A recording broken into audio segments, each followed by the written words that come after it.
이제 다음 주일이 금년도 맥주 감사 주일입니다. 한 해가 어느새 절반이 지나고 이제 새로운 후반기의 첫 시작을 교회는 맥주 감사 주일로 시작을 합니다. 특별히 금년에는 맥주 감사절에 성찬 예식을 거행하게 됩니다.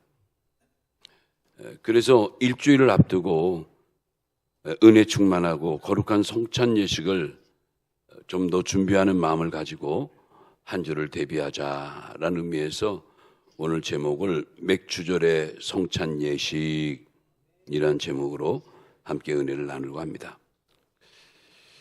여러분, 교회는 성례를 지킵니다. 우리가 흔히 성례하면 그 말의 뜻이 거룩한 예식이란 뜻입니다. 우리 개신교회는 이 성례를 두 가지만 지킵니다. 바로 그것이 세례 예식과 성찬 예식입니다. 예컨대 구교인 천주교에서는 7가지의 성례를 지금도 지키고 있지만 개신교는 그렇지 않습니다. 여러분, 성찬이 뭡니까? 성찬은 떡과 잔을 들면서 예수님께서 십자가에 못 박히실 때 그 상하신 몸, 그리고 그때 흘려주신 그 보혈의 피를 기념하여 지키는 거룩한 예식입니다.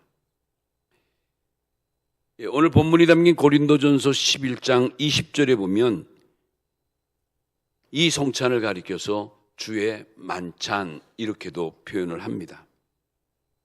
이제 다음 주일에 거행되는 이 성찬 예식은 비록 우리 눈으로 볼 때는 보이는 떡과 잔을 들기는 하지만 그러나 주께서 말씀하실 때 너희는 나를 기념하라 하신 말씀처럼 예수님의 찢기신 몸과 흘리신 그 보배로운 피를 결코 잊지 않고 기억하는 예식이 바로 성찬 예식입니다. 이 성찬 예식 가운데 가장 중요한 단어가 기념하라라는 동사입니다.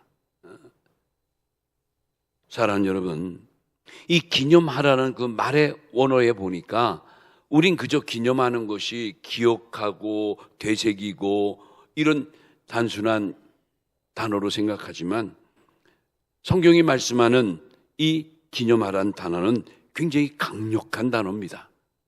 무슨 일이 있어도 결단코 잊지 말아라 라는 뜻이 바로 이 기념하다는 말씀입니다.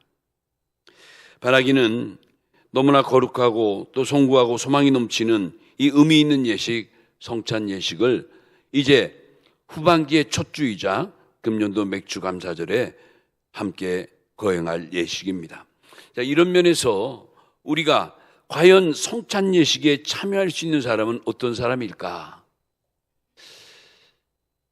성찬 예식은 과연 어떠한 예식일까를 좀 더 정리해 보면서 함께 은혜를 나누려고 합니다. 첫 번째, 성찬 예식에 참여할 수 있는 자는 예수님과 합한 자입니다.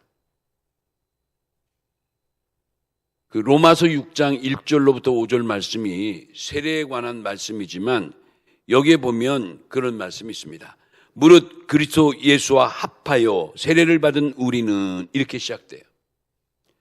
여기 아주 중요한 표현이 예수 그리스도와 합한 우리라는 단어예요. 여기 합하다. 이 합하다는 말은 원래 그 헬라어의 에이스란 단어를 쓰는데 그런데 에이스란 단어가 접목하다, 접붙이다 라는 단어도 있지만 전치사로서 뭐뭐 안으로 이런 뜻도 있어요. 그래서 바로 우리가 예수와 합하여 할 때 이 합하다는 단어가 예수님과 우리가 뭐하다? 접붙임을 받다, 접목하다, 우리가 예수 안으로 들어가다 이런 의미예요. 여러분, 우리가 예수님과 접붙임을 받으면 어떻게 됩니까? 인생이 달라질 줄로 믿습니다. 예수님과 우리가 접목하게 되면 우리의 인생이 가치 있는 인생이 되는 거예요. 없었던 힘이 생기고 잃었던 생명을 다시금 회복하게 되고 또 신령한 의미에서 우리 모두가 다 예수님이 참 포도나무시라면 참 감람나무시라면 우리도 접붙임을 받아 참 포도나무요 참 감람나무 같이 된다는 거예요. 이게 연합의 신비예요. 여러분, 지금 우리 모두가 어디 안에 있습니까? 우리 모두 예수님 안에 있고 예수님 안에 사는 자들인 줄로 믿습니다. 우리가 사나 죽으나 예수님을 위하여 예수님으로 말미암아 예수님 때문에 사는 그러한 믿음의 사람들인 거예요. 여러분, 우리에겐 신분이 있습니다. 본래 인간은 죄로 말미암아 타락한 아담의 후예들이기 때문에 그 죄의 영향권 내에 다 들어서서 누구나 할 것 없이 다 죄인이기 때문에 하나님의 영광에 이를 수가 없습니다. 그런데 하나님이 우리를 사랑하사 독생성자 예수 그리스도를 보내주시고 그와 접붙임을 받는 모든 자들은 뭐가 된다? 죄인에서 의인으로 신분의 변화가 일어나게 됩니다. 신비로운 연합의 결과입니다. 여러분, 죄인 되었던 자가 어떻게 갑자기 의인으로 변합니까? 이것이 바로 그리스도의 신비의 연합의 신비라는 말씀입니다. 오늘 여러분과 저도 예수님을 믿고 구원받았으므로 죄 씻음도 받았고 의롭다함도 입었고 하나님의 자녀가 되었기 때문에 우리는 반드시 하나님의 나라 천국에 들어갈 수 있는 놀라운 천국의 시민들이 된 줄로 믿습니다. 제가 이렇게 길게 말씀드렸지만 이 말씀을 사도 바울은 짧게 한마디로 이렇게 정리했어요. 그 말씀이 로마서 8장 30절이에요. 여기 보면 우리 다 같이 한번 읽어보세요. 다 같이 시작. 또 미리 정하신 그들을 또한 부르시고 부르신 그들을 또한 의롭다 하시고 의롭다 하신 그들을 또한 영원롭게 하셨느니라. 여러분과 저를 만세전에 하나님께서 하나님의 백성, 구원의 백성으로 예정하시고 그리고 때가 되매 부르셨다는 거예요. 물론 부름의 때는 여러분이나 저나 다 사람마다 다르지만 결과론적으로 하나님이 우리를 부르신 거예요. 얼마나 감사한 거예요. 그리고 부르신 그들을 또한 어떻게 하죠? 의롭다 하셨어요. 의롭다는 것은 죄인이었던 우리를 의인으로 신분 변화를 시켜주셨다는 거죠. 그렇게 의롭다 하신 그들을 또 뭐하게 하셨다? 영화롭게 하신 거예요. 영화로운 것은 하나님의 나라 천국의 영화로운 세계 아닙니까? 이런 놀라운 축복의 과정을 다시 한번 기억해 보면서 우리 모두가 다 이 성찬 예식을 통해서 우리의 잃어버린 마음의 평화와 기쁨과 소망을 되찾는 시간이 성찬 예식 시간이에요.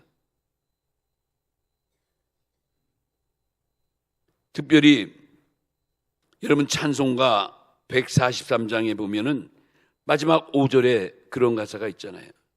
늘 울어도 눈물로서 못 갚을 줄 알아 몸밖에 드릴 것이 없어 이 몸을 바칩니다 라는 곡이 있어요. 여러분 너무 잘 아시잖아요. 매일매일 울어도 매일매일 눈물을 흘려도 우리에게 베풀어 주신 그 은혜를 우리가 갚을 수가 없어서 나의 모든 몸까지 다 바쳐서 주님 앞에 드린다는 그 애절한 이 찬송곡이 참으로 우리 마음속에 감동이 되는 거예요. 여러분 우리가 성찬 예식할 때 이 찬송의 가사대로 이런 심정으로 우리가 예식에 참여해야 될 줄로 믿습니다. 우리 모두가 다 다음 주일 맥주 감사주일 우리 말씀으로 은혜 받고 이 성찬 예식을 통해서 더욱더 큰 은혜를 경험하는 이런 복된 성찬 예식이 되시길 바랍니다. 두 번째로 성찬 예식에 참여할 수 있는 사람이 누군가 보니까 세례를 받은 자라야 한다라고 가르침을 받았습니다. 세례를 받은 자예요. 여러분 성찬 예식은 세례 받은 자가 참여할 수가 있어요. 혹시 아직 세례 받지 못했다면 빨리 우리 학습받고 세례에 임해서 성찬에 참여해야죠. 또 우리 어린 유치부 영아부들은 이렇게 입교인 이상이 될 때 성찬에 참여할 수가 있는 거예요. 이 세례에 대해서 크게 두 가지 한번 정리해 볼 텐데, 첫째는 뭐냐면 세례란 죄에 대하여 죽었다란 뜻이에요. 죄에 대하여 죽었다란 뜻이에요. 원래 세례라는 것이 닦을새 예식례자를 쓰니까 닦는 예식이에요. 여러분, 뭘 씻고 뭘 닦는 예식입니까? 바로 우리의 죄를 씻고 닦는 예식이 세례 예식이에요. 뭘로요?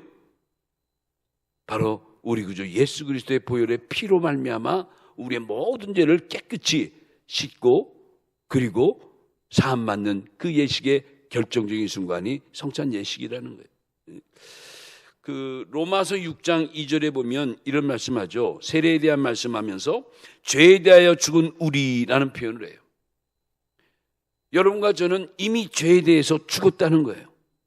여기 죄에 대해서 죽었다는 말은 그건 뭐냐면 죄에 대해서 해방받았다는 거예요. 지금까지는 죄가 마치 올무처럼, 마치 강력한 그물처럼 우리를 에워싸고 있는데, 그래서 이름하여 우리는 죄의 종 노릇한다는 말을 하죠. 죄의 종, 죄의 포로가 돼 있다는 거예요. 노예가 돼 있다는 거예요. 그런데 하나님이 우리를 이처럼 사랑하사 이 땅에 오셨는데 왜 오셨어요? 왜 고난을 받으시고 왜 십자가 못 박혀 피 흘리십니까? 바로 죄의 종 노릇하는 여러분과 저를 뭐하기 위해서? 해방시키기 위해서, 풀어주기 위해서, 자유롭게 하기 위해서. 그래서 바로 내 죄 때문에 예수님이 죽으셨다는 거예요. 여러분, 얼마나 감사한 일이고 얼마나 송구스러운 일입니까? 나 때문에 만유의 주가 되신 예수님이 죽으셨다니요. 근데 아주 중요한 것은 예수님이 죽으실 때 바로 나의 모든 죄도 죽었다는 거예요. 할렐루야. 우린 이걸 믿는 거예요. 이걸 이름하여 속죄론이라고 하는 거예요. 예수님이 우리의 어린 양으로 오셔서 예수님이 우리 대신해서 제물로 피 흘려 돌아가셨기 때문에 우리는 그분을 영접하기만 하면 나도 놀라운 그 연합의 신비 속에 신분이 바뀌어서 죄인이 의인이 되듯이 그러한 놀라운 변화가 임한다는 거예요. 그러니까 이런 영적인 세계를 세상의 사람들은 이해할 수가 없죠. 어떻게 믿음으로 뭐 신분이 죄인에서 의인으로 바뀌고 예수님의 피가 우리 죄를 씻고 정결케 하고, 이건 믿음의 세계에는 이해가 안 가는 거예요. 그러니까 여러분, 정리해 보면 예수님을 믿는 사람이면 누구나 죄 가운데 머물 수가 없을 줄로 믿습니다. 이런 놀라운 신비의 축복을 뭘 통해서? 성찬 예식을 통해서 우리가 다시 한번 기억하고 기념하는 거예요. 그니 얼마나 감사한 거예요. 얼마나. 여러분, 우리가 매년 우리 교회는 이제 성례를 1년에 4번 하죠. 4번. 세례 예식 2번, 성찬 예식 2번 하는데, 매년 이렇게 하는 예식을 하니까 되게 많은 분들이 이제 타성화됐다 그럴까? 오늘 절기가 돼서 목사님이 성례를 집례하시는구나, 베푸시는구나, 뭐 이렇게만 생각하게 되는데, 여러분 절대 그렇지 않아요. 세례 받는 자만 은혜 받는 시간이 아니고 함께 동참한 우리 모든 공동체가 바로 이 성찬과 세례의 기본 정신을 생각하면서 잃어버린 우리의 감사와 감격과 하나님에 대한 찬송을 회복하는 시간이 바로 성례의 시간이 될 줄로 믿습니다. 우리가 학교에서 배울 때 은혜의 방편, 은혜 받는 비결에 대해서 말씀할 때 그 은혜 받는 비결 중에 하나가 바로 이 성례에 참여하는 거예요. 여러분, 혹시 요즘 왠지 믿음이 시들해지고 좀 석연치 않고 시원치 않고 뭐 이렇게 그런 분들은 은혜 받는 비결이 성례에 참여니까 정말 준비된 마음으로, 기도한 마음으로 정성껏 성례에 여러분 동참해 보세요. 반드시 성령께서 여러분의 기도에 응답해 주실 줄로 믿습니다. 성례를 통해서 은혜 받는 거예요. 그래서 성찬 예식을 거행하면 그렇게 은혜가 충만할 수밖에 없다는 것을 우리는 알아야 돼요. 자, 두 번째 세례는 뭐냐면, 세례는 예수님의 죽음과 함께 나도 죽었다는 뜻이에요. 예수님의 죽음이 곧 나의 죽음이란 거죠. 예수님의 죽음과 함께 나도 죽었다는 거예요. 로마서 6장 3절에 그 말씀이 있잖아요. 예수와 합하여 세례받은 성도는 예수의 죽음과 함께 세례를 받은 자라. 이걸 신학적인 용어로 연합이란 단어로 쓰는 거예요. 연합. 우리와 예수님은 연합된 자예요. 연합된. 신비로운 연합이죠. 왜 신비롭습니까? 예수님이 십자가에 죽으실 때 나도 함께 죽은 것이고, 예수님이 다시 살아나실 때 나도 새 사람으로 거듭나 살아나는 것이고, 얼마나 놀라운 신비로움이에요. 우린 이 신비로운 사실을 믿음으로 믿는 거예요. 내가 정말 죽진 않았지만 예수님의 십자가의 죽음 속에 내 옛사람이 다 못 박혀 죽었다고 믿는 거예요. 예수님이 모든 어둠의 권세를 물리치시고 3일 만에 다시 부활하셨을 때, 살아나실 때 나도 나의 속사람이 거듭남을 믿는 거예요. 믿는 거예요. 그래서 이 연합이 그렇게 신비롭고 중요한 우리의 축복이 되는 거예요. 사랑하는 성도 여러분, 우리는 이미 예수님과 함께 장사 지낸 바 된 자들입니다. 그러기에 우리는 나의 혈기나 고집이나 교만이나 욕심이나 무슨 사심이나 모든 게 다 뭐와 함께, 누구와 함께? 사실은 예수님과 함께 다 십자가에 못 박은 것들이에요. 그럼에도 우리의 삶 속에 이렇게 혈기나 욕심이나 고집이나 주장이 스물스물 올라오는 거예요. 왜 그럴까? 아직도 우리는 불완전하기 때문에, 아직은 완전해지지 않았기 때문에. 그래서 우리가 이제 변화돼서 호련히 주님과 함께 천국에 들어가는 그 순간 되기까지 우리는 뭐예요? 그 기간을 성화의 기간이라고 말하는 거예요. 성화, 점점점 거룩해지는 기간. 이 성화를 위해서 우리는 어떻게 하죠? 날마다, 시간마다 하나님의 말씀과 기도로 거룩해지는 거예요. 할렐루야. 이 말씀을 우리가 믿어야죠. 디모데전서 4장 5절 말씀대로 정말 날마다 말씀과 기도로 하나 돼서 점점점 우리가 깨끗해져 가는 거예요. 완전해져 가는 거예요. 이제 하나님이 정한 때가 되면, 다시 오시는 우리 주님의 영광의 나팔소리가 울려 퍼지면, 불갑을 이 썩을 몸이 썩지 아니함을 입고 불갑을 이 죽을 몸이 죽지 아니함을 입는 놀라운 변화의 때가 임할 줄로 우리는 믿는 거예요. 그때까지 뭐하라? 견디고 참고 소망 속에 거하는 거예요. 그런데 정작 죽어야 될 것이 죽지 아니하고 살아 있어야 될 것이 살지 아니하고 있으면 어떻게 되죠? 덕스럽지 못한 일들이 나타나는 거예요. 하나님의 영광을 가리게 되는 거예요. 많은 이들에게 찌푸림을 가져다 주는 거예요. 그래요. 이런 면에서 우리가 다시 한번 생각해 봐야 돼요. 나는 정말 죽어야 될 것이 죽어 있는가? 정말 살아 있어야 될 것이 살아 있는가? 한번 우리가 자문해 봐야죠. 그래서 우리가 이 성례를 행할 때마다 우리는 늘 하나님 앞에 서약했던, 이미 나는 세례받았고 이미 성찬 예식도 여러 번 했다 할지라도 그런 성례가 올 때마다 우리는 뭘 기억해야 되는가? 하나님과 다짐했던, 하나님과 약속했던 그 내용들을 우리는 다시금 기억해야 되는 거예요. 그러니까 성례가 은혜로운 시간인 거예요. 그러니까 우리가 기도할 때 그저 무의미하게 이렇게 성례에 참여하는 게 아니라 우리 기도해야 돼. 아버지, 다음 주가 맥주감사절에 우리 교회는 성찬 예식을 한다는데 모처럼 하는 이 성찬 예식을 통해서 정말 은혜 받게 해주세요. 모처럼 이 성찬 예식이 금년 안에 내 믿음을 반전시키는 하나의 동기가 되게 주시옵소서.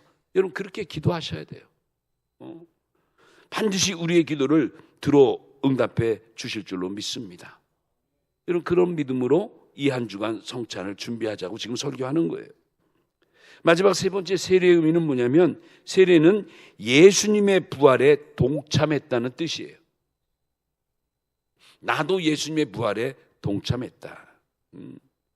그 말씀이 로마서 6장 4절에도 나와 있죠. 그러므로 우리가 그의 죽으심과 합하여 세례를 받음으로 그와 함께 장사되었나니, 우리도 이미 죽었다는 거예요. 제가 신비로운 연합이라는 단어를 썼잖아요. 내가 이렇게 시퍼렇게 살아있지만 뜻으로 보면 이미 내 옛사람은 우리 주님과 함께 죽어서 장사 지낸 바가 됐다는 거예요. 그래서 우리의 종로로 됐던 옛 모습은 다 죽고 이제는 내가 새 생명 가운데 다시 살아났다는 거예요. 얼마나 놀라운 축복이에요. 여러분, 그렇기 때문에 사실은 이제는 여러분과 제 안에는요, 우리 내가라는 게 없어야 돼요. 내 안에는 내가 없어야 돼. 사실은 내 속에는 오직 주님과 주님의 말씀만이 살아있어야 돼요. 하나님의 말씀과 정말 하나님만이 나에게 살아있어야 되는데, 근데 그러지 못하니까 아까 말씀드린 대로 덕스럽지 못하고 은혜롭지 못하고 안타까운 일들이 일어난다고 그랬죠. 그러니까 그날 이루기까지 우리는 계속해서 은혜가 요구되어진다는 거죠. 그래요. 이제 마지막 큰 세 번째로 성찬 예식의 참여자는 어떤 자가 되느냐? 자기를 잘 살피는 자가 성찬 예식에 참여할 수 있다는 거예요. 여기 아주 중요한 단어가 살피다라는 단어예요. 자기를 살피는 자. 오늘 본문 고린도전서 11장 28절에 보니까 자기를 살피고 그 후에야 이 떡을 먹고 이 잔을 마실지니, 이렇게 나와요. 그러니까 성찬 예식은 아무나 참여하는 게 아니고 자격이 주어지는데, 그 자격 여건 가운데 하나가 자기를 살핀 자예요. 여러분, 우리가 금년도 맥주감사절 한 주를 남겨놓고 이 거룩한 성찬 예식을 준비하면서 우리가 아무 의미 없게 이 한 주를 지내지 말고 자기를 살피는 거룩한 한 주가 되시기 바랍니다. 오늘 이 말씀 꼭 기억하고 여러분 한 주간 이 성찬 예식을 준비해야 되는 거예요. 스스로 한번 물어봐요. 내가 누구냐? 야, 유흥정 너 누구냐? 오늘날까지 뭐하고 살았어? 지금 뭐 하는 거야? 한번 물어보세요. 지금 어디 있는 거야? 어디 가는 거야? 한번 물어보세요. 그래서 이 성찬 예식의 기간에 오히려 잃어버린 나를 찾고, 그렇죠, 나의 올바른 정체성을 회복하는 은혜의 기간이기도 한 거예요. 그리고 이 성찬 예식이 그러다 보니까 거짓이 없고 부정이 없고 더러운 것, 냄새나는 것이 전혀 섞이지 않은 진실한 인생을 배우는 거룩한 시간이기도 한 거예요. 사랑하는 여러분, 이렇게 성찬 예식에는 뜻깊은 내용들이 담겨 있는 겁니다. 그래서 이 복된 성찬 예식에 참여하기 위해서 우리는 첫째 어떻게 돼요? 가난한 심령이 돼야 돼요. 가난한 심령, 애통하는 심령이 돼야 돼요. 애통하는 자, 가난한 자, 애통하는 자가 돼야 되는 거예요. 그래야 우리가 은혜를 만날 수 있고 우리 주님을 만날 수가 있는 거예요. 사랑하는 성도 여러분, 조용히 우리 자신에게 물어보시기 바랍니다. 내가 정말 하나님과 합한 자인가? 내가 정말 세례받은 자인가? 내가 진정 아버지의 자녀인가? 나를 위해 피 흘려 돌아가시기까지 하면서 내 모든 죄의 문제를 해결해 주시고 내 삶의 문제까지도 다 해결해 주시는 분이 있음에도 불구하고 지금 나는 뭐하고 있는가 생각해 봐야 돼요. 아마 사도 바울이 로마서 6장을 쓰면서 이제 세례에 관한 내용을 정리해 주는데 나름대로 많은 고심이 있었을 것 같아요. 왜? 본인도 은혜 받고 본인도 예수님을 영접하고 예수님과 합한 사람인데도 불구하고 자기 속에 계속 올라오는 이 어둠의 역사들을 스스로 가책을 느꼈을 거예요. 바울도 불완전한 사람이니까, 설교하는 저도 불완전한 사람이니까 그렇죠. 얼마든지 어둠의 역사가 스멀스멀 우리의 삶 속에 올라올 거예요. 그런데 바울은 결론이 이겁니다. 결론이 이거예요. 내가 죄를 다시 지을 수 있느냐? 고민한 거예요. 고민하는 거예요. 결론이 뭐죠? 그럴 수 없느니라. 여러분, 이 로마서 6장 1절에 바울의 그럴 수 없느니란 이 표현이요, 엄청난 고뇌의 대답입니다. 이 대답이 사실 우리 모두의 신앙의 대답이 돼야 되는 거예요. 여러분, 혹시 여러분의 마음속에 욕심이 또는 사심이, 인간적인 생각이, 또 엉뚱한 마음이 뭐 여러 가지 떠오를 수 있죠. 한번 따라 합시다. 그럴 수 없느니라. 크게 하셔야 돼요. 크게. 그럴 수 없느니라. 여러분, 우리 그러고 살아가야 돼요. 그러고 살아가야 되는 거예요. 이번에 우리 성찬 예식에 참여할 때 우리의 믿음이 너무 약하고 의지도 약하고 육신도 약하고 내가 맡은 직분 앞에 너무 불충했던 것, 그 모든 것 하나님 앞에 내놓고 그렇죠. 그러면서 우리가 다시 한번 내 스스로를 돌이켜보며 하나님 앞에 새로운 결심과 다짐을 행하는 바로 그 시간이 언제인가? 성례의 시간이라는 거예요. 성례의 시간. 얼마나 의미 있는 시간입니까? 그렇죠. 오늘 이 말씀 여러분이 꼭 기억하시고 오늘 로마서 6장 2절 말씀대로 그럴 수 없느니라.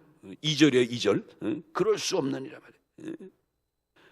혹시 우리 가운데 금년도 교회에서 나에게 맡겨진 직분 또 여러 가지 많은 일들에 대해서 여러분 정말 충성하고 있습니까?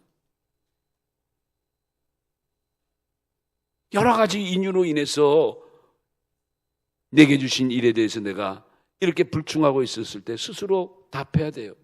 내가 그럴 수 없느니라. 그리고 주님 앞에 나가야 되는 거예요. 용서를 구해야 되는 거예요. 힘을 달라고 부르짖어야 되는 거예요.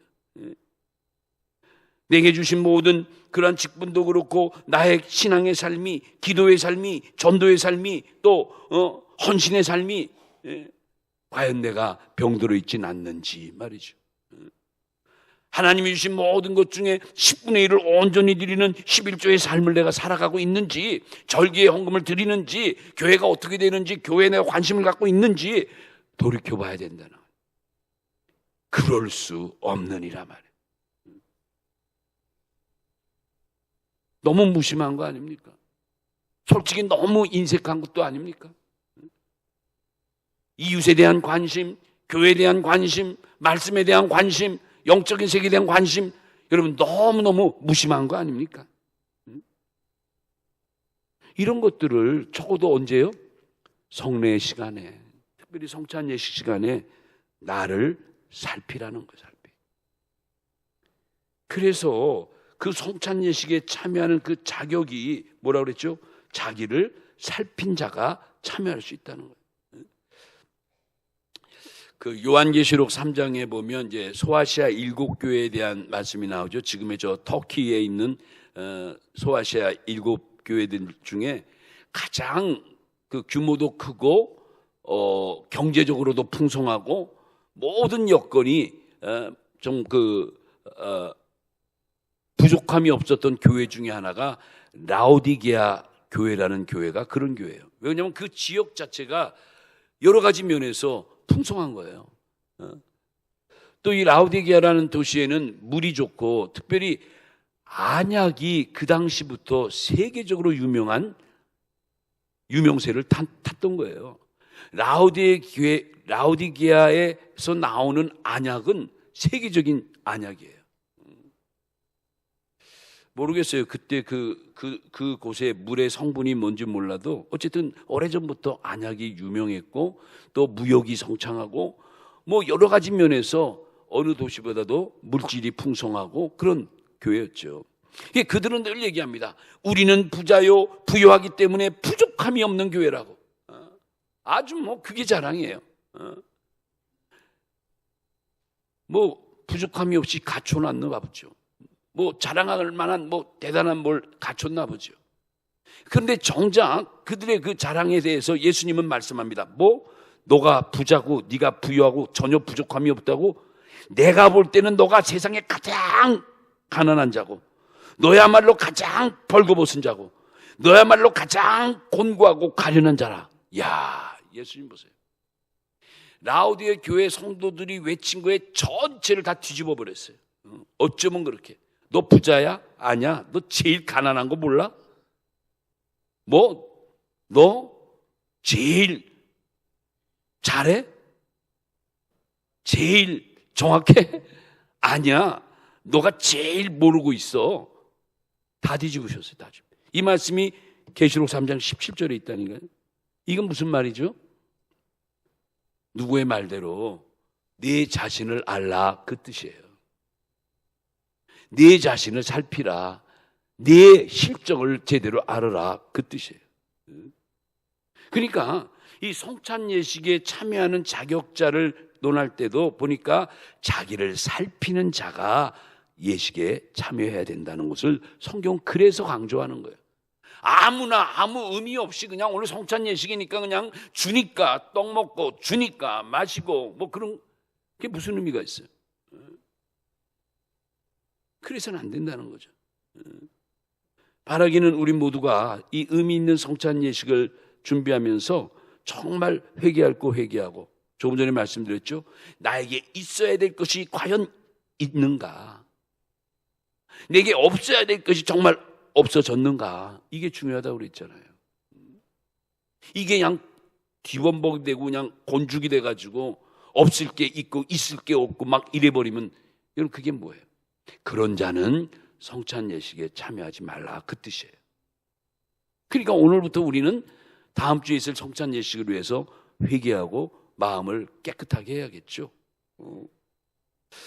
이제 말씀 마칠게요. 오늘은 이제 금년도 1년 중에 정확히 반년을 지나고 내일이면 또 7월의 첫날 금년 후반기에 시작이 됩니다. 더욱이 다음 주는 맥주 감사절입니다. 맥주 감사절은 많은 감사절 가운데 환경에 복을 주신 것을 하나님께 진심으로 감사하는 절기가 맥주 감사절이에요. 나에게 주신 환경을 여러분 기억해야 돼요. 나에게 주신 뭐 남편, 아내, 부모, 자식, 직장, 일터, 또 우리 교회 주신 거, 구역 식구들, 이웃 사람들, 많은 관계하는 사람들, 또 환경, 이런 모든 환경이 오늘의 나를 만들었다는 것을 하나님 앞에 감사하는 것이 맥주 감사절의 정신이에요. 하나님은 이 맥주 감사절을 반드시 지키라고 우리에게 말씀하고 있죠.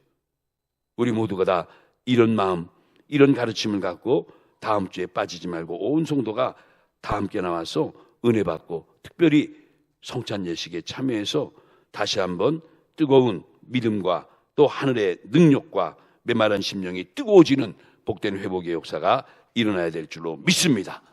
이 말씀 가지고 이 한 주간도 다음 주 맥주 감사주일과 성찬 예식을 준비하는 거룩한 한 주간이 되시기를 예수님의 이름으로 축원합니다.